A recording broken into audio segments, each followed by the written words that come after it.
The world is repeatedly reminded by the followers of Muhammad that the Quran is not only a spiritual revelation, but actually contains almost all knowledge that human beings need to conduct their everyday lives.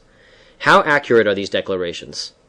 Muhammadan scholars assert in no uncertain terms that Muhammad had full knowledge of almost everything under the sun. They have hundreds, if not thousands, of books printed, trying desperately to prove the unprovable. The following is only a small sample of traditions. Let our listeners make their own mind up. Al-Baqarah 2.189. They ask you about the new moons. Say, they are but signs to mark fixed seasons in the affairs of men and for Hajj pilgrimage. Allah created the moon so that the Hajj can be performed on time by the followers of Muhammad. Al-Kahf 18.83. They ask you about Dhul Qarnayn, Alexander the Great. Say, I will cite something of his story. We gave him authority in the land and means of accomplishing his goals. So he followed the path until he reached the setting place of the sun. He saw that it set in black, muddy, hot water. Near it he found a people. As our listeners know, we receive a lot of email and videos attempting to prove the mathematical and astronomical miracles of the Quran, from the speed of light and nuclear energy to outer space explorations. The verse above, in unambiguous Arabic, is asserting that Allah, the All-Knowing, is informing Muhammad that the sun sets in a puddle of murky water on earth. For those followers of Muhammad who are listening and like to play with numbers, please be aware that the sun is over 1 million times bigger than the earth, and yet, according to Muhammad's Quran, it sets every evening in a puddle of murky water. Of course, we are willingly ignoring its gravitation and temperature to suit this verse. Al-Anbiya 21.26. Don't the unbelievers see that the heavens and earth were joined together in one piece before we clove them asunder? Will they not believe? And we have set on the earth mountains as stabilizers, lest the earth should convulse without them. The verse is not only illogical, but also contrary to the Bible, which is the only source of the creation process that Muhammad is alluding to. It is illogical because nowhere in human history was there a report regarding the heavens and the earth being joined and then separated. And once more, we are willingly ignoring the impossibility of such a scenario. Moreover, Muhammad's Quran, in its infinite wisdom, has concluded that Allah created the mountains to act as stabilizers to hold the earth together. These stories and ideas are, as usual, the product and conclusions that emanated entirely from Muhammad's own vivid but totally illogical and uncomprehending imagination. Al-Mulk 67.3. We created 7 heavens, one above the other. Muhammad, can you see any fault in Ar-Rahman's creation?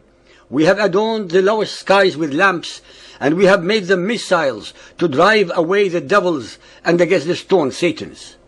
Maybe I have missed something in my study of the Bible, because as far as I know, there is no mention of even 2 heavens, let alone 7.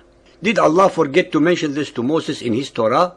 What are these missiles that are scaring and warding off devils? What and who are the stone Satans?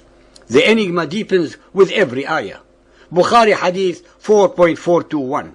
I walked hand in hand with the Prophet when the sun was about to set. We did not stop looking at it. The Prophet asked, do you know where the sun goes at sunset? I replied, Allah and His Apostle know best. He said, it travels until it falls down and prostrates itself underneath the throne. Allah will order the sun to return whence it has come, and so the sun will rise in the west. And that is the interpretation of the statement of Allah in the Quran. Even the oldest civilization upon earth knew that the sun rises in the east and sets in the west. But of course, they must have all been wrong. Tabari volume 1.204. I asked the Prophet, where was Allah before his creation? Muhammad replied, he was in a cloud with no air underneath or above it. And all of us thought we need air to have clouds. Silly, ignorant fools that we are. Tabari volume 1.219.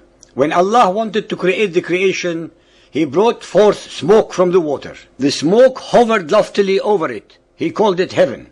Then he dried out the water and made it earth. He split it and made it 7 earths on Sunday. He created the earth upon a big fish, that being the fish mentioned in the Quran. By the pen, the fish was in the water. The water was upon the back of a small rock. The rock was on the back of an angel. The angel was on a big rock. The big rock was in the wind. The fish became agitated. As a result, the earth quaked. So Allah anchored the mountains and made it stable. This is why the Quran says, Allah made for the earth firmly anchored mountains, lest it shake you up.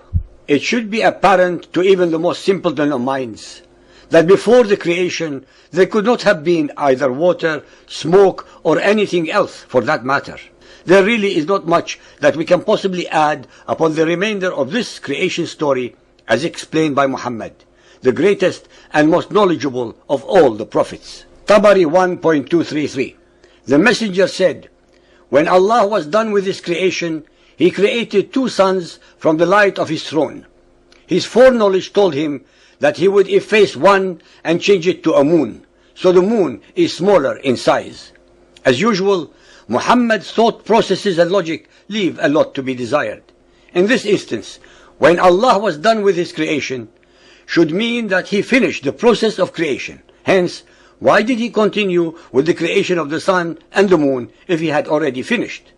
Moreover, and even more important, since Muhammad is only plagiarizing from the Bible regarding the story of creation, then yet again he is wrong and misleading his ignorant listeners, because in the Bible the sun and the moon were actually created on the 4th day, and definitely not after the creation. Genesis 1.14. God said, let there be luminaries in the firmament of the heaven to separate between the day and the night. And God made the 2 great luminaries, the greater luminary to dominate the day, and the lesser to dominate the night. And there was evening, and there was morning, a 4th day. It is obvious that Muhammad's Allah cannot possibly be the same as the God of Israel. Tabari 1.234. Allah thus sent Gabriel to drag his wing 3 times over the face of the moon, which at the time was a sun. He effaced its luminosity and left the light in it. Tabari 1.235. Allah's apostle said, Allah created an ocean 3 farsakhs, 918 kilometers removed from the heavens. Waves contained. It stands in the air by the command of Allah. No drop of it is spilled. Tabari 1.332. The sun and the moon were in eclipse for 7 days and nights. It must have been only in Arabia that they suffered total darkness for 7 days and nights. With such lucid depth of knowledge, one cannot possibly add any further comments to Muhammad's cosmic explanations and his current followers' undeniable belief in his genius, even with all of the 21st century's actual knowledge. What is most frightening and disturbing of all is the fact that those of Muhammad's followers who are listening would rather get angry with our statements than actually giving them food for thought and reflection about the veracity of the Quran and Hadiths and Muhammad's supreme knowledge of everything.